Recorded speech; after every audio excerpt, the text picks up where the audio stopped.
Thank you very much, Madam Deputy Speaker. Very pleased to see the Government has published this strategy today, and there are many aspects within it that have the support of the Liberal Democrats. We have for many years championed votes at 16, and we're really glad that the Government has listened to those calls. We also welcome the measures to tackle dark and illicit money in our politics, and also the recent plans to introduce supplementary voting for mayoral elections.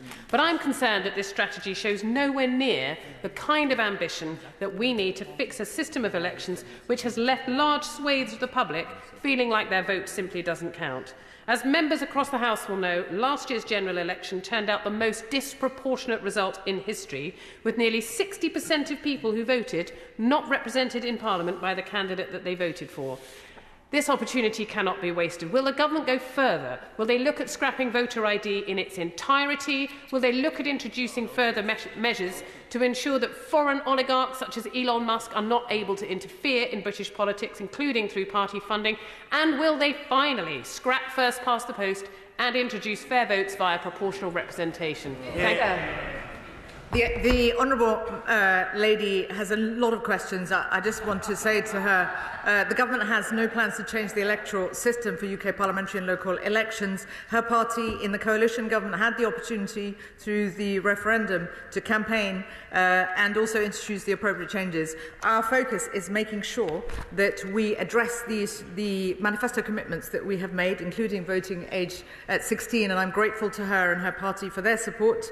We are also taking action to tackle illicit finance and foreign interference, and I very much hope that she and her colleagues will work with us on this very important agenda. John Slinger. Thank you, Madam Deputy Speaker. Thank the Minister for her statement.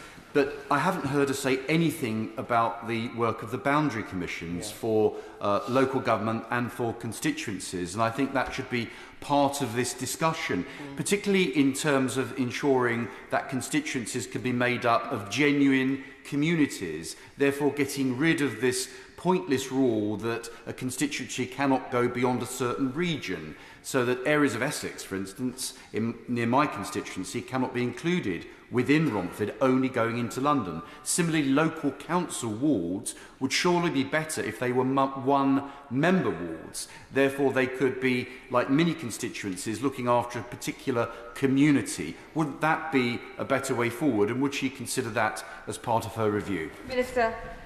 I thank the honourable gentleman, but he will understand the process of the Boundary Commission and its work. The focus of this strategy is on the themes that I spoke to earlier on, and that's what we will be focusing on. Alex Abel. Thank you, Madam Speaker. As the Chair of the Fair Elections APPG, I warmly welcome this white paper, and I just want to say that when my honourable friend, the Minister, and I were 18, we were much more poorly equipped to vote than today's 16-year-olds. So I warmly welcome that measure. I also warmly welcome the devolution bill earlier this week, where the Government said that first past the post can lead to individuals being elected with only a small portion of total votes cast. And the Government believes that mayors and police and crime ministers should be elected with greater consent along their electors, and that the Government has also claimed this change will give the local electorate an increased voice and will better support the democratic mandate of people at such positions. Will my honourable friend, the Minister, consider reviewing, because of the flawed nature of first past the post, the elections to this place? Minister. I'm grateful to my honourable friend for the work he does with the All-Party Parliamentary Group. He is aware of the Labour Party's policy, this government's policy on first past the post, and I refer to my previous answer to that question. Thank you, Madam Speaker. The SNP welcomes UK governments catching up to Scotland and votes on 16. We've had them for the last 9 years in Scotland.